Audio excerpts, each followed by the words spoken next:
Akala mo nakita mo na ang lahat ng kakaibang bagay sa mundo?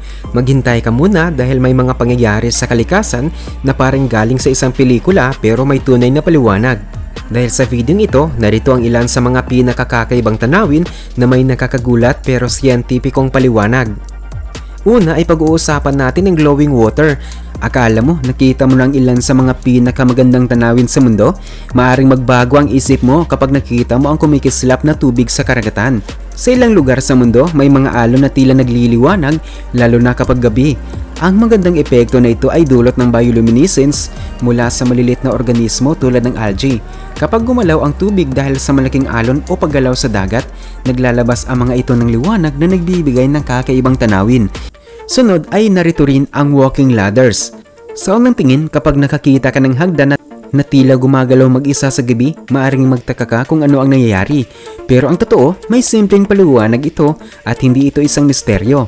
Ayon sa physics, maaring gumalaw ang isang hagdan depende sa tamang kondisyon tulad ng anggulo, bigat at alitan nito sa sahig. Kapag nagkaroon ng tamang kombinasyon ng mga ito, maaring unti-unti itong dumulas o gumalaw na parang naglalakad. Sunod ay pag-usapan naman natin ang reverse myth.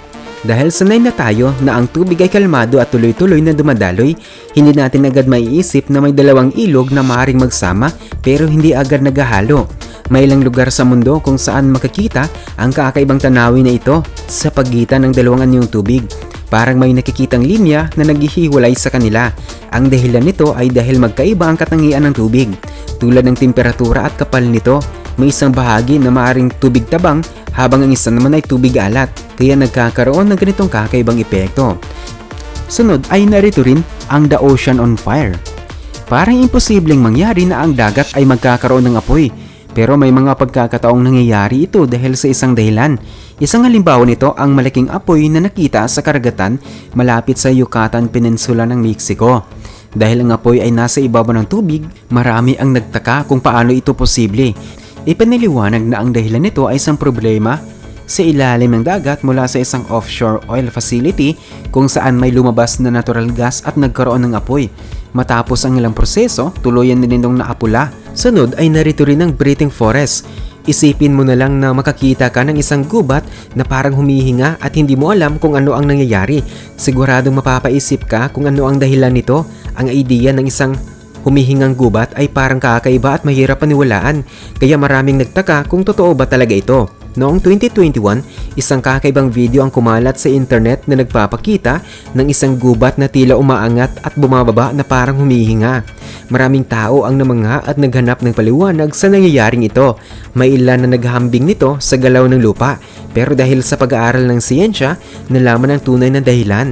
Ipaniliwanag na ang epekto ay dulot ng malakas na hangin dahil may espasyo sa ilalim ng sistema ng mga ugat ng puno na itutulak ng hangin ang mga puno at gumagalaw ang kanilang mga ugat, kaya nagbumuka itong isang gubat na humihinga.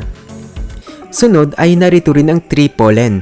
Naisip mo na ba kung ano ang itsura kapag ang isang puno ay naglabas ng napakaraming pollen na parang isang dilaw na ulap?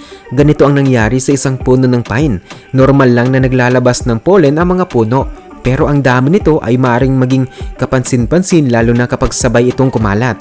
Ang punong ito ay nakagawa ng malaking ulap ng pollen na parang kulay dilaw na usok sa paligid nito.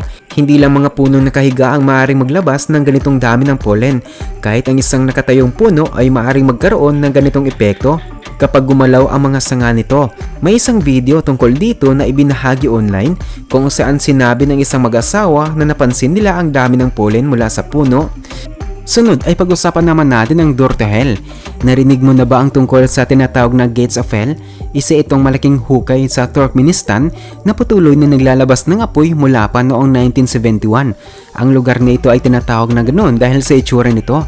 Isa itong malaking gas crater na nabuo matapos bumagsak ang isang bahagi ng lupa na may lamang natural gas.